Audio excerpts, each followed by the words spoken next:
అలానే మిసేసరావు అమెరికా అధ్యక్షుడు ట్రంప్ బంగారం కాదు కంపు నిర్ణయాలు తీసుకుంటున్నాడు. దాంతో ఇప్పుడు బంగారం రేటు ప్రపంచవ్యాప్తంగా పెరుగుతుంది.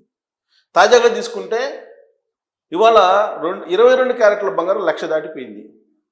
అలాగే 24 క్యారెట్ల బంగారం 1,08,000కి వెళ్ళిపోయింది. ఈ పెరుగుదల రాబోయేటువంటి రోజుల్లో ఇంకా ఉంటుందంటే ఉంటుంది. ఎంతవరకు వెళ్ళొచ్చానంటే అంతర్జాతీయ బులియన్ మార్కెట్ నిపుణులు ఏమంటున్నారంటే 1,50,000 వరకు వెళ్ళొచ్చు అంటున్నారు. ఎందుకు వెళుతుంది, ఏ కారణం చేత వెళుతుంది అని అంటే వెరీ సింపుల్, అర్థమయ్యేటువంటి భాషలో అందరికీ నేను చెప్తాను. యాక్చువల్గా అమెరికా ఫెడ్ అంటే మనకి భారత రిజర్వ్ బ్యాంక్ ఎలా ఉంటుందో అలాగే అమెరికాలో కూడా రిజర్వ్ బ్యాంక్ పేరు ఫెడ్ అంటారు. ఇది వడ్డీ రేట్లను తగ్గించబోతుంది. ఈ వడ్డీ రేట్లు తగ్గించినప్పుడు ఏం చేస్తారు, ఆ ట్రెజరీ బాండ్స్ కొంటారు కదా, ఆ ట్రెజరీ బాండ్స్ నుంచి ఇన్వెస్టర్స్ 1% తగ్గినప్పటికీ 1% తగ్గినప్పటికీ కూడా బంగారం రేటు అమాంతం పెరిగేటువంటి అవకాశం ఉంది. ఇప్పుడు అంతర్జాతీయ మార్కెట్లో ఔన్స్ బంగారం $3,600 ఉంది. ఇది 5,000 వరకు కూడా వెళ్ళే అవకాశం ఉంది అంటున్నారు. ఒకవేళ $5,000 కనుక వెళ్తే ఔన్స్ బంగారం అంతర్జాతీయ మార్కెట్లో మనకి తులం బంగారం 1,50,000 అయ్యే అవకాశం ఉంది. మరి ఇది అవ్వడానికి అవకాశం ఉందంటే ఇప్పుడున్నటువంటి పరిస్థితుల్లో ట్రంప్ తీసుకుంటున్న నిర్ణయాల్లో ఖచ్చితంగా ఆ మార్కును దాటేటువంటి పరిస్థితులు కనపడుతున్నాయి. ఎందుకనంటే అమెరికా ఫెడ్ అంటే అమెరికా రిజర్వ్ బ్యాంకు 0.25% వడ్డీ రేట్లు తగ్గించడానికి సిద్ధమైంది. ఈ క్రమంలో ఆ ట్రెజరీ బాండ్స్ ఎవరైతే కొన్నారో డాలర్లు పెట్టి అవి తీసేయబోతున్నారు.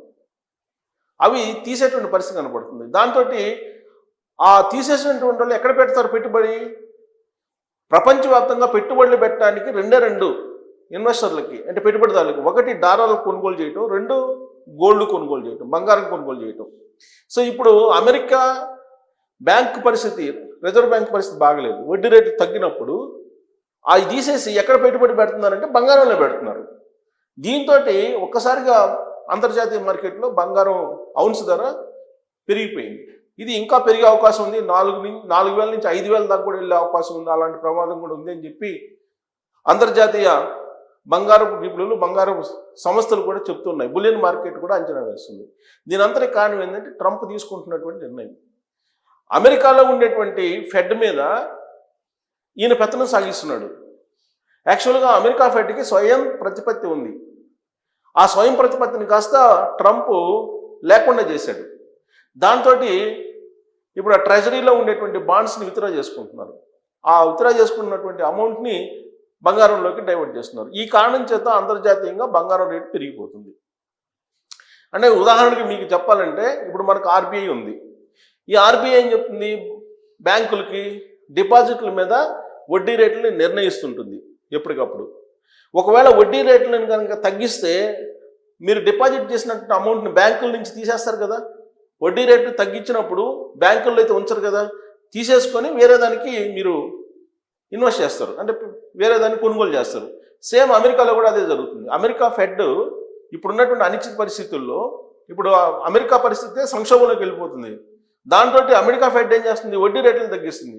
వడ్డీ రేట్లను తగ్గించినప్పుడు అమెరికా ఫెడ్ నుంచి ఆ కరెన్సీని తీసేసి డాలర్స్ని తీసుకొని బంగారంలోకి మార్చేస్తున్నారు. దాంతో బంగారం రేటు పెరుగుతుంది. ఈ పెంపు 1,50,000 వరకు తులం బంగారం వెళ్ళే ప్రమాదం కూడా ఉంది అని అంటున్నారు.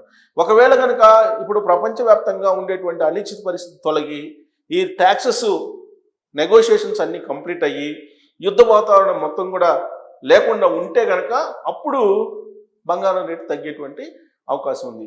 ఆ పరిస్థితి ఇప్పుడు ఉందా అంటే ప్రపంచవ్యాప్తంగా అలాంటి పరిస్థితి లేదు. ఎందుకనంటే నిన్నగాక మొన్న ట్రంప్ చెప్తున్నాడు యుద్ధానికి సిద్ధంగా అండి అని చెప్పి, ఎవరు, అమెరికా సైన్యానికి. సో ఎవరి మీద, చైనా మీద, రష్యా మీద యుద్ధానికి సిద్ధంగా అండి అని చెప్పి చెప్తున్నారు.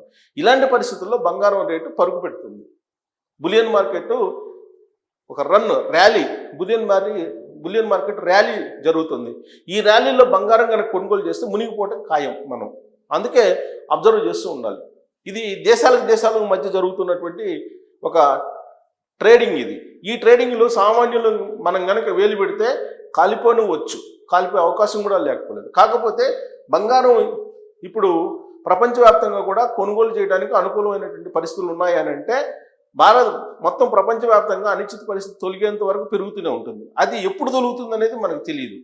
సో ట్రంప్ తీసుకున్నటువంటి ఒకే ఒక నిర్ణయం ఏంటి, ఆ ఫెడ్ వడ్డీ రేట్లు తగ్గించాలి అనేటువంటి నిర్ణయం ఏదైతే తీసుకున్నాడో ఆ ఫెడ్కి ఉండేటువంటి స్వయం ప్రతిపత్తి అధికారాలని అప్పుడే అమెరికా అయిపోయింది, సంక్షోభంలోకి వెళ్ళిపోయింది. ఆ సంక్షోభం యొక్క ప్రభావం మనం చూస్తున్నాం. దీనికి సంబంధించినటువంటి రిపోర్ట్స్ అన్ని చోట్ల వస్తున్నాయి, నేను చదివి వినిపిస్తాను. మనకు రిపోర్ట్స్ ఇది చూడండి. గోల్డ్మెన్ సాక్స్ అంచనా, ఇది యాక్చువల్గా మనం అంచనాలు వేస్తే ఫెడ్పై ట్రంప్ పెత్తనం, ఆర్బీఐ మీద భారత ప్రభుత్వం యొక్క పెత్తనం ఉంటే ఎలా దెబ్బతింటుందో అలాగే అమెరికా పెత్తనం ఇప్పుడు ఫెడ్ మీద పడింది. పెత్తనం చేస్తున్నాడు ట్రంప్. $500 కౌన్స్ బంగారం, అది కనుక వెళితే మాత్రం ఇప్పటివరకు వెళ్ళలేదు, వెళితే మాత్రం $1,50,000 కోసం అని గోల్డ్మెన్ సాక్స్ అంచనా వేస్తుంది. గోల్డ్మెన్ సాక్స్ అనేది ఎప్పటికప్పుడు అంతర్జాతీయంగా బంగారం దాని మీద అంచనా వేస్తుంది. దేశీయ మార్కెట్లో 10 గ్రాముల పసిడి $1,50,000కు చేరే అవకాశం ఉంది. సో ఇక్కడ చూడండి, అంతర్జాతీయ మార్కెట్లో బంగారం వెండి ధరలు వేగంగా పరుగులు తీస్తున్నాయి. న్యూయార్క్ కమోడిటీ మార్కెట్లో ఔన్స్ పసిడి తొలిసారిగా $3,600 అధిగమించింది. బుధవారం ట్రేడింగ్లో $3,638 స్థాయి వద్ద సరికొత్త ఆల్ టైమ్ రికార్డు స్థాయిని నమోదు చేసింది. సిల్వర్ సైతం $41 ఎగువకు చేరింది. అమెరికా ఆర్థిక వ్యవస్థ క్రమంగా బలహీన పడుతుండడం, ఆ దేశ సెంట్రల్ బ్యాంక్ అయిన ఫెడరల్ రిజర్వ్ ఈ నెలలో నిర్వహించనున్న పరపతి సమీక్షలో ప్రామాణిక వడ్డీ రేట్లను మరో 0.2% తగ్గించవచ్చన్న అంచనాలు విలువైనటువంటి లోహాలకు డిమాండ్ పెరుగుతున్నాయి. అలాగే ఫెడ్ రిజర్వ్ స్వయం ప్రతిపత్తికి వివాదం కలిగించేలా అమెరికా అధ్యక్షుడు డొనాల్డ్ ట్రంప్ అనుసరిస్తున్న విధానాలు బులియన్ ర్యాలీకి మరో ప్రధాన కారణమని విశ్లేషకులు భావిస్తున్నారు. అంతర్జాతీయ భౌగోళిక రాజకీయ అనిశ్చితులు, ట్రంప్ టారిఫ్లు, ఫెడ్ రేట్ల కోతలపై ఈ ఏడాదిలో ఇప్పటి వరకు ఔన్స్ బంగారం రేటు 35% పెరిగింది. ఫెడ్పై ట్రంప్ పెత్తనం బంగారం ధరలను మున్ముందు మరింత ఎగదోయవచ్చని బులియన్ విశ్లేషకులు భావిస్తున్నారు. ఫెడ్ స్వయం ప్రతిపత్తికి ప్రమాదం ఏర్పడితే వచ్చే ఏడాది ప్రథమార్థం అంటే 2026 జనవరి ఫిబ్రవరి నాటికి ఔన్స్ గోల్డ్ $4,000 నుంచి $5,000 వరకు ఎగబాగే అవకాశాలు ఉన్నాయి అని చెప్పి అంతర్జాతీయ ఇన్వెస్ట్మెంట్ బ్యాంక్ దిగ్గజం గోల్డ్మన్ సాక్స్ తాజా నివేదికలో అంచనా వేసింది. సో గోల్డ్మన్ సాక్స్ అనేది అంతర్జాతీయ బులియన్ మార్కెట్ అంచనా వేయటంలో ఖచ్చితంగా వేసేటువంటి సంస్థ. అది బ్యాంకింగ్ దిగ్గజం గోల్డ్మన్ సాక్స్ తాజా నివేదికలో అంచనా వేసింది. ఎందుకంటే ఆర్థిక వృద్ధికి దోహదపడేలా వడ్డీ రేట్లను తగ్గించాలని ఫెడ్ రిజర్వ్పై ట్రంప్ ఒత్తిడి చేస్తున్నారు. తన డిమాండ్ను ఖాతరు చేయకపోవడంతో ఫెడ్ చైర్మన్ జెరోమ్ పావెల్ను పదవి నుంచి తొలగిస్తారని బెదిరిస్తాడు. ఈ మధ్యనే ఫెడ్ గవర్నర్ లీసా కుక్ను తొలగించేందుకు ట్రంప్ చేసినటువంటి ప్రయత్నం అమెరికా సెంట్రల్ బ్యాంక్ స్వయం ప్రతిపత్తిని మరింత ప్రమాదంలోకి నెట్టింది. ఫెడ్పై ప్రభుత్వ పెత్తనం పెరిగితే ఒత్తిడి చేసినప్పుడల్లా వడ్డీ రేట్లు తగ్గించాల్సిన పరిస్థితి వస్తుంది. ఫలితంగా దీర్ఘకాలంలో ద్రవ్యోల్బణం నియంత్రణ లక్ష్యాలకు విఘాతం కలిగించవచ్చునని, అమెరికా కరెన్సీ విలువ కూడా తగ్గి ట్రెజరీ బిల్లులు, బాండ్లు వంటి డాలర్ ఆధారిత ఆర్థిక సాధనాల నుంచి పెట్టుబడులు గోల్డ్, సిల్వర్లోకి మళ్లే ప్రమాదం ఉందని గోల్డ్మెన్ సాక్స్ పేర్కొంది. ఉదాహరణకు యుఎస్ ట్రెజరీ మార్కెట్లోకి ప్రైవేటు వర్గాల పెట్టుబడుల్లో 1% బులియన్లోకి మళ్ళినా కానీ గోల్డ్ దాదాపుగా $5,000 వరకు ఎగబాకవచ్చని హెచ్చరించింది. అదే కనుక జరిగితే భారత్లో 10 గ్రాముల బంగారం $1,50,000 వరకు చేరేటువంటి అవకాశం ఉందని బులియన్ ట్రేడర్లు భావిస్తూ ఉన్నారు. ఇది విషయం. సో ట్రంప్ తీసుకుంటున్నటువంటి కంపు నిర్ణయాలు ఇప్పుడు బంగారం పెరగడానికి కారణం.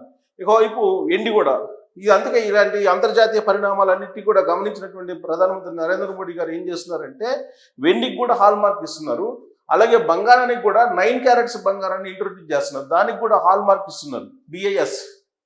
బిఐఎస్ ఇచ్చి హాల్ మార్క్ ఇస్తున్నారు. అమల్లోకి వచ్చింది. వెండి ఆభరణాలు వస్తువులకు హాల్ మార్కింగ్ ప్రవేశపెట్టినట్లు కేంద్ర ప్రభుత్వం గురువారం వెల్లడించింది. ఈ నెల 1 నుంచి ఇది అమల్లోకి వస్తుందని, ప్రస్తుతానికైతే అది హాల్ మార్క్ లేకుండా ఉంది. కానీ హాల్ మార్క్ ఇక్కడి నుంచి వస్తుంది వెండి వస్తువులకు కూడా. వస్తువుల లోహ స్వచ్ఛత నివారణకు ఈ డిజిటల్ గుర్తింపు విధానం దోహదపడుతుంది. Bureau of Indian standards BIS తన హాల్ మార్కింగ్ ప్రమాణం సవరించింది. గత వర్షన్ IS 2112 అంటే 224ను IS 2112-2025తో భర్తీ చేసింది. ఈ సవరణ ద్వారా ప్రస్తుత బంగారం హాల్ మార్కింగ్ వ్యవస్థకు అనుసంధానిస్తూ వెండి ఆభరణాలు వస్తువులకు సైతం హాల్ మార్కింగ్ వినూత్న గుర్తింపు ఆధారిత హాల్ మార్కింగ్ విధానాన్ని ప్రవేశపెట్టింది. ఈ కొత్త వ్యవస్థ ద్వారా 2025 సెప్టెంబర్ 1 నుంచి వినియోగదారులు హాల్ మార్కింగ్ చేసిన వెండి ఆభరణాలను లేదా వస్తువుల వైపు లేక లోహము, స్వచ్ఛత, హాల్ మార్కింగ్ తేదీ, టెస్టింగ్ సెంటర్ వివరాలతో పాటు దాన్ని హాల్ మార్కింగ్ చేయించిన జ్యువెలరీ రిజిస్ట్రేషన్ నెంబర్ను తెలుసుకోగలుగుతారు. BIS కేర్ మొబైల్ యాప్ ద్వారా ఈ సమాచారాన్ని పొందవచ్చు. సో మరిన్ని వివరాల కోసం 7 లోహాల స్వచ్ఛతని 800, 835, 925, 928, 958, 970, 990, 999గా ఇట్లా ప్రవేశపెట్టింది. ఏంటి? లోహాల స్వచ్ఛత మీద. అందుకే బంగారం కూడా నీకు 9 క్యారెట్ల బంగారం కూడా ఇంట్రొడ్యూస్ చేసింది. అందులో 958, 999 గ్రేడ్లు కొత్తగా ప్రవేశపెట్టినవి. వెండి హాల్ మార్కింగ్లో మొత్తం 3 భాగాలు ఉంటాయి. ఒకటి సిల్వర్ అనే పదంతో కూడిన BIS స్టాండర్డ్ మార్కు, రెండవది లోహ స్వచ్ఛత గ్రేడు, మూడవది HUID కోడ్. వెండి ఆభరణాలు టెస్టింగ్ కోసం దేశంలోని 87 జిల్లాల్లో BIS గుర్తింపు పొందినటువంటి 230 పరీక్ష హాల్ మార్కింగ్ కేంద్రాలు ఉన్నాయి. గత ఆర్థిక సంవత్సరంలో 32 లక్షలకు పైగా వెండి ఆభరణాల్లో హాల్ మార్కింగ్ చేశారు. సో ఇప్పుడు వెండికి కూడా డిమాండ్ వచ్చింది, వెండి ధర కూడా పెరుగుతుంది. సో దీంతో వెండికి కూడా హాల్ మార్క్ వేస్తున్నారు. బంగారానికి కూడా 24 క్యారెట్లు, 22 క్యారెట్స్, 18 క్యారెట్లు, 14 క్యారెట్లు, ఇప్పుడు 9 క్యారెట్లు వచ్చేసింది. ఈ 9 క్యారెట్ల బంగారం గ్రాము 37,000కి ఇవ్వాలని చెప్పి భారత ప్రభుత్వం నిర్ణయించింది. కారణం ఏంటంటే అంతర్జాతీయంగా ఏర్పడినటువంటి డిమాండ్ కారణంగా బంగారానికి సామాన్యులు, మధ్యతరగతి వాళ్ళు కొనుక్కోలేనటువంటి పరిస్థితి వస్తుంది రాబోయేటువంటి రోజుల్లో అని. సో వచ్చే జనవరి, ఫిబ్రవరి కల్లా బంగారం 1,50,000 టచ్ అయ్యే అవకాశం ఉంది తులం అనేది అంతర్జాతీయంగా ప్రస్తుతం కనిపిస్తున్నటువంటి పరిస్థితులు. ఇది ఎప్పుడైనా మారచ్చు. ట్రంప్ ఏ నిర్ణయం తీసుకుంటే ఆ నిర్ణయానికి అనుగుణంగా బంగారం రేట్లు ఉండబోతున్నాయి. ప్రస్తుతం కనిపిస్తున్న పరిస్థితులు అయితే 1,50,000ని టచ్ అయ్యే అవకాశం ఉంది. బట్ ఇది మాత్రం అంచనా మాత్రమే. ఈలోపు రాజకీయపరమైన అనిశ్చితి తొలగిపోవడం, యుద్ధాలు తొలగిపోవడం ఇవన్నీ జరిగితే బంగారం రేటు తగ్గినా ఆశ్చర్యపోవస్తుంది. సో దీని మీద మీ అభిప్రాయాన్ని తెలియజేసి థ్యాంక్ యూ.